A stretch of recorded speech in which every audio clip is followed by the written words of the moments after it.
Прва разговарам со председателот на Сојузот на стопански комори Трајан Ангеловски. Господин Ангеловски, добро вечер. Добро вечер. Многу очекување имаше бизнис заедницата од денешната средба на економскиот совет во владата или очекуваше конкретни мерки? Дури имаше и тврдења дека ако дел од бизнисот не добие помош од државата во текот на оваа недела, се соочува со клучна врата. Попладне во владата информира дека мерки ќе има следната недела. Во каква состојба се компаниите, дали навистина се соочуваат со клучна врата? Па генерално ситуацијата е тешка. Навистина мислам дека до сега не сме имале ваква ситуација. И генерално, знаете, се обидува бизнис секторот на секаков можен начин да пронајде излез, зависи од компаниите и од типот на производот. Некои се наоѓаат во потешка состојба, некои се во ситуација да може да функционира. Каде е најкритично? Па мислам дека големите металуршки компании дефинитивно кај нив од секогаш процентот на учество на електричната енергија во производите било енормно и гледате, тие беа први, тие се големи корисници на електрична енергија. За жал, мислам дека немаат премногу опции во конкретни случаи. Владата неколку пати досега и тоа со конкретни датуми најавуваше дека ќе има мерки за стопанството, меѓутоа не ги видовме тие мерки. Сега се најавуваат за следната недела. Ќе можат ли да издржат овие компании пролонгирање на таков пакет? Па еден дел од нив веќе не функционираат, меѓутоа таму ако веќе говориме на слободниот пазар имаме некаде околу 1600 компании, значи не се само тие топ 10 корисници на електрична енергија. Има еден добар дел компании кои произведуваат основни прехранбени производи. И мислам дека од она денеска што го приметивме на овој состанок, владата е концентрирана да се усмери кон компаниите кои произведуваат основни производи и генерално нив да им помогне, се со цел да тие понатаму не продлабочат преку нивните цени, неиспорачување на основни производи, да не го пореметат пазарот и сметаме дека е тоа сосем во ред. Се наметна уште неколку конструктивни теми како би можело да се најде дополнителна количина на електрична енергија со помош на одредени комбинации во смисол тето да се вклучи, па еден дел од тето да биде за балансирање на енергијата, еден дел да биде насочено и усмерено кон реалниот сектор и тоа е една добра опција. Меѓутоа, знаете, во ваква криза има една сигурна работа. На Македонија и фали 30% електрична енергија која мора да ја увезе. Таа електрична енергија цената никој не може да ја предвиди, има одредени фјучерси, меѓутоа цените се навистина високи за електрична енергија, никогаш претходно не сме виделе вакви цени, така да генерално ќе мораме да бидеме максимално посветени и на штедење, и на инвестирање во обновливи извори. Ќе зборуваме за обновливите извори, ме интересира каква помош очекува бизнисот од државата, бидејќи слушаме различни информации. Владени представници одат во земјите во соседството, во регионот, се обидуваат да набават електрична енергија, барем така тврдат и велат очекувањата на бизнисот е цената да биде под 200 евра. Какво е реално очекувањето на бизнисот? Каква цена очекува да обезбеди државата? Електричната енергија е берзански производ. Така да шпекулациите колку би била таа, како би била и така натаму, навистина е неблагодарно. Што разговара конкретно владата, навистина не можам да кажам и какви се нивните разговори, меѓутоа од ова денеска што го разговаравме, сите добивме впечаток дека нема дефиниран, загарантиран извор на увозна енергија, така да остануваат генерално домашните капацитети и оној увоз кој во континуитет се одвива преку трговците на електрична енергија на слободниот пазар. Така да нови моменти нема, освен овие комбинации кои ги спомнав со тето, останува како единствен слободен капацитет кој би можел да се вклучи и уште еднаш би искористиле приликава, значи доколку и ние како граѓани се обидеме да заштедиме одреден процент од електричната енергија, сега од домашното производство е максимално фокусирано кон домакинствата.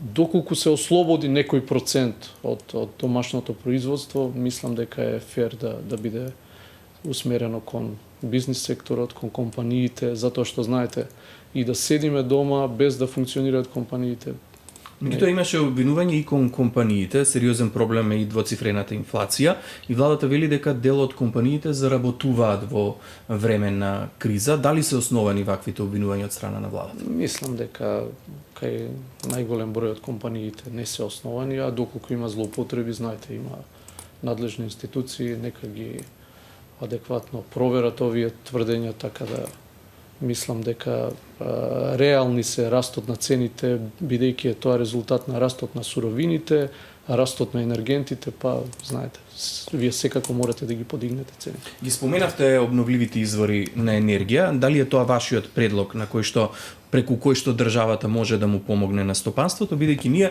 слушаме од представници на владата дека тоа и не бил многу корисен проект за држава како Македонија, велат дека сончевите колектори не може да се користат во текот на зимата, дека ветерниците не може да се користат во зима. Какво е вашето искуство? Сепак во Македонија има компании кои што имаат инсталирано вакви фотоволтаици на своји објекти. Видете, мислам дека е непристојно да коментираме за Македонија соларните колектори да се неповолна варијанта, а за една Германија или Шведска или Естонија или Финска да се поволна. Значи, во секој случај е тоа добра опција, цел свет инвестира во обновливи извори од овој тип. Фотоволтаични, ветер, додуша ветерот е ограничен во Македонија на неколку локации, меѓутоа генерално соларните електрани мислам дека се една од опциите кои може да помогнат и тоа значително во овој случај.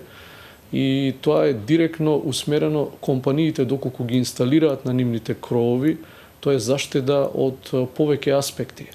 Прво, директно се намалуваат сметките, второ, не се создаваат трошоци на транспортирање или мрежарина на таа електрична енергија и трето, не го оптоварува системот. Значи, тоа е привилегија да имате производство и толку сончеви денови како што има Северна Република Македонија, така да навистина е штета да не се искористите. Ви кажа ли владата колку пари има на располагање за да им помогне и на бизнисот и на граѓаните? Според информации кои што ги има Сител, обезбедени се 65 милиони евра само преку прераспределба на средства. Дали денеска на средбата на економскиот совет се спомена некоја сума за колкава помош би се работело? Секогаш кога се дискутира со владините министри на тема пари, ретко кога може да се добие одговор дека има големи количини на средства. Мислам, од друга страна, веројатно се нивниот простор маневарски со оглед на сите овие кризи кои беа во минатиот период е ограничен, така да не добивме некој одговор дека постои навистина голем простор и голема расположеност на субвенционирање од страна на владата. Дефинитивно очекуваме да училиштата и еден дел од овие јавни установи веројатно бидат префрлени во рамките на можностите, затоа што не може се да се префрли на тој регулиран пазар, затоа што и таа електрична енергија е ограничена и останува веројатно да се субвенционираат овие компании кои произведуваат основни производи и излезот сите останати компании треба да го бараат во обновливите извори, дефинитивно да се надеваме дека цените на електричната енергија нема да отидат во неконтролирано. Тие останати очекуваат помош од државата околу тие обновливи извори на енергија? Да. На кој начин може да помогне државата? Тука навистина очекуваме помош и разбирање во однос на бирократските процедури, тоа во повеќе наврати сме го спомнале.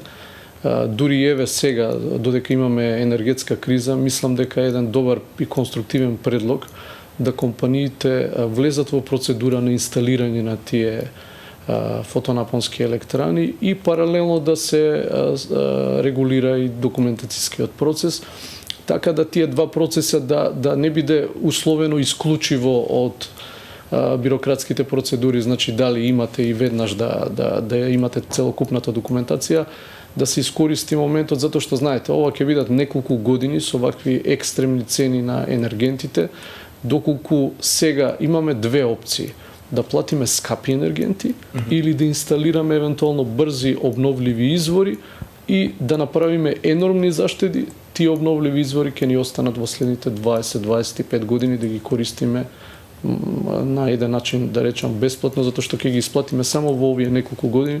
Според одредени наши пресметки, 2 до 3 години е временскиот период на поврат на инвестицијата на овие обновливи извори со вакви цени на електричната енергија и навистина е штета да не се инвестира. Морам да ве прашам со оглед на тоа дека лидерот на ВМРО ДПМН имаше средба и со вас. Информациите ги сподели и со владата во текот на вчерашниот ден. Меѓутоа еве денеска нема никаков одговор од владата што ќе прават по однос на предлогот кој што го добиле од Мицковски, бидејќи вие веројатно имате повеќе детали со оглед на тоа дека разговаравте со Мицковски. Може ли тоа што тој го сподели како информација со вас да биде корисно за бизнис секторот ако се искористи? Не ги знам деталите и на нашата средба беа генерално оние информации споделени кои беа споделени со јавноста. Не би можел нешто поконкретно да кажам. Мислам дека на онаа средба која била во текот на вчерашниот ден се разговарали и технички детали, така да владините министри сигурно имаат повеќе информации, меѓутоа и кога опозицијата беше примена од наша страна во нашата стопанска комора, ние кажавме едно: секој предлог кој може да допринесе кон поевтина електрична енергија од ова сега што ја имаме, ние го поздравуваме, така да воопшто не правиме разлика дали дошло од опозиција, од позиција, од влада. Мислам дека е моментот и генерално и денеска на седницата на економскиот совет, мислам дека од повеќе страни имаше отворени дискусии и гледаме... Беа таму и представници на академската заедница. Имаше ли предлог кој што може да биде функционален? Па да бидам искрен, за разлика од сите претходни состаноци од овој тип, денеска бев изненаден, скоро 3 часа траеше оваа средба. Навистина голем број идеи се спомна, повеќе луѓе ги представува, што од владиниот, што од невладиниот сектор, што од академската заедница, што од одредени експерти и така натаму, и сите полека стануваме сигурно свесни дека е ова наша заедничка криза и наш заеднички проблем и ние навистина мораме да се потрудиме заеднички да го надминеме. Не може никој индивидуално, нити владата како, иако ја има најодговорната функција во овој момент во државата, и таа сепак треба да покаже одредена флексибилност, да ги сослуша сите можни идеи кои доаѓаат од било каде. Слушнавме дел од стручната јавност која што вели треба да се ризикува или економскиот раст или растот на инфлацијата. Најавите се дека ќе има нов раст на цените од повеќе сектори во државата. Што очекувате да се случува во оваа насока? Па очекуваме да продолжи да не се подигнува на некој начин Народната банка да не ја затега до таа мера монетарната политика, затоа што сметаме доколку премногу ја затегне, во тој случај иако и така е кревка состојбата, ќе ги уништи и оние малку шанси кои постојат во овој момент. Значи, простор за инвестирање мора да постои, простор за економска активност, иако е криза, мора да постои. И едноставно знаете што е германската дефиниција за криза. Мораме да работиме 150% за да оствариме 100% од ланската година. Така да дефинитивно мораме многу повеќе да се трудиме, многу повеќе да работиме за да оствариме одредени резултати. Господин Ангеловски, благодарам многу за гостувањето во тема на ден.